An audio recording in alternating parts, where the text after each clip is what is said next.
Presentación, estudio de caso. Buenas tardes. Nuestro grupo está conformado por Ana María, Milena y Laura. Nuestro estudio de caso se basa en el cuerpo y la sexualidad, nociones, creencias y educación, con el cual vamos a abarcar el tema de la educación para la sexualidad en los futuros licenciados de Pedagogía Infantil y cómo se trabaja estos temas con los niños y las niñas en el quehacer pedagógico, teniendo en cuenta las diferentes visiones que se tiene de la sexualidad, cambios y transformaciones que ha sucedido en esta.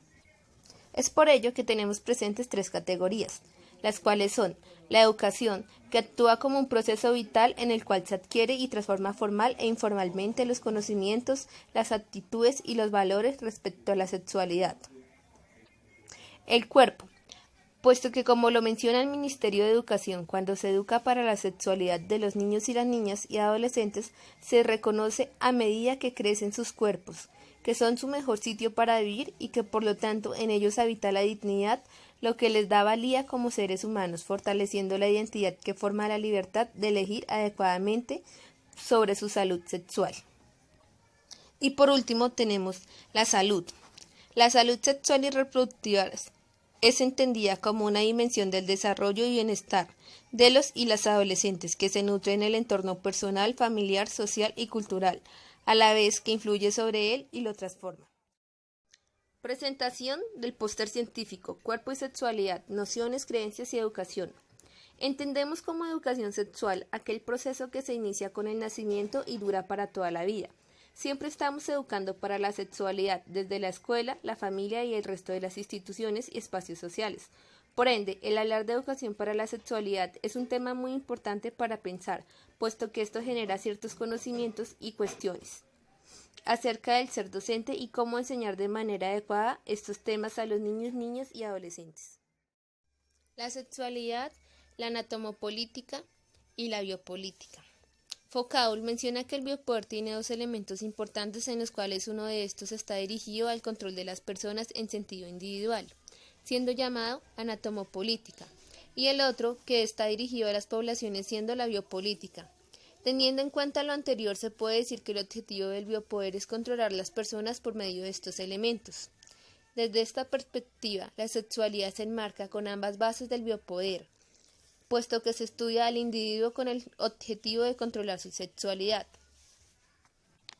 En este sentido, contestamos la pregunta: ¿qué tipo de biociudadano se está constituyendo en el caso de la sexualidad? En el caso de las representaciones en la educación sobre la sexualidad, el biociudadano que se está formando está relacionado con el biopoder y la anatomopolítica. Como se dijo anteriormente, las tradiciones culturales que se han venido llevando en el transcurso del tiempo y que siguen sucediendo son partícipe de estos dos puntos, formando por ende un ciudadano. En cuanto a la metodología, se realizó una investigación cualitativa a un grupo focal familiar teniendo en cuenta las diferentes edades. Esta se realizó por medio de unas entrevistas que tuvieron en cuenta los conocimientos, actitudes y prácticas respecto a la educación sexual en cada una de las personas. Se encontraron unas diferencias significativas. Una de ellas es la concepción de la educación sexual del más adulto al más joven, donde el padre con 52 años considera la educación sexual como el mero conocimiento de la planificación, enfermedades sexuales y anticonceptivos, mientras que la hija con 14 años considera la educación sexual como las fases de una persona en sus cambios de pensamiento y actitud sobre la opinión sexual. De igual forma, se encontró la diferencia entre el padre de 52 años y la madre con 50 años, en donde la educación sexual para la madre tiene que ver con el cuerpo en general, la parte biológica, el cuidado, incluso los cambios emocionales, mientras que para el padre no. Aquí podemos encontrar otra diferencia en cuanto a la información brindada por parte de la familia de cada uno de ellos, y una diferencia entre el género, ya que el padre, por ser hombre, no recibió ningún tipo de información por parte de su familia respecto a la educación sexual, mientras que la madre, por ser mujer, sí recibió este tipo de información. También vemos otra diferencia en cuanto a las prácticas que se desarrollan dentro de la educación sexual, ya que la niña con 14 años considera que el sexo es no es exclusivo dentro del matrimonio, sino que depende de las creencias y de la religión a la que pertenezca la persona. Y el niño con 16 años considera que sí es exclusivo el matrimonio, porque él así lo ha determinado. Es aquí donde podemos responder la pregunta ¿qué estrategias y experticias están configurando al sujeto? Y es precisamente esta influencia social, familiar y educacional que él ha recibido a lo largo de su vida, lo que permite que el sujeto se configure e interprete para que desarrolle su vida y sus conocimientos sobre la educación sexual. Encontramos también unas similitudes significativas en donde todos poseen el conocimiento de los métodos anticonceptivos, todos piensan que la educación sexual debe proporcionarse tanto en la familia como en la escuela, todos consideran importante hablar de la sexualidad con los niños, niñas y adolescentes para prevenir embarazos no deseados, enfermedades y respetar y conocer el propio cuerpo.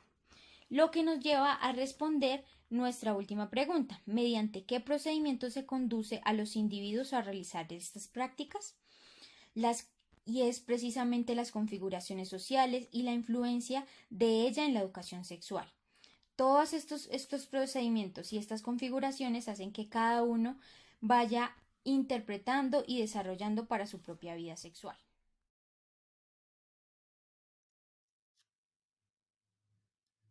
¿Hay resistencias? Por un lado, podemos observar esas concepciones conservadoras ligadas a la moral, que se resisten a las nuevas formas y posibilidades respecto a la sexualidad, como las diferentes orientaciones sexuales o la igualdad en tanto a sexualidad entre hombres y mujeres. Por otro lado, podemos observar que las mujeres resisten a esta mirada conservadora, ya que se organizan y exigen derechos como el aborto legal, el mayor uso de anticonceptivos por parte del hombre, denunciar problemas sociales como el acoso sexual, entre otros. Esto lo podemos evidenciar en las marchas que hubo el 8 de marzo en los diferentes países del mundo. Hallazgos. 1. La influencia por años en la biociudadanía de parte del Estado, en cuanto a cómo debe actuar el sujeto en la educación sexual. 2. A través de las generaciones, la biopolítica sigue influyendo desde lo establecido normal en la forma de pensar. Conclusiones. Se puede observar una transformación en cuanto a la comunicación entre padres e hijos sobre la sexualidad, pues la madre de esta familia comparte los conocimientos que posee sobre sexualidad con su hijo e hija, aconsejando y acompañando este proceso. En las encuestas del niño y la niña se puede observar más conocimientos, mayor autonomía y libertad sobre su sexualidad.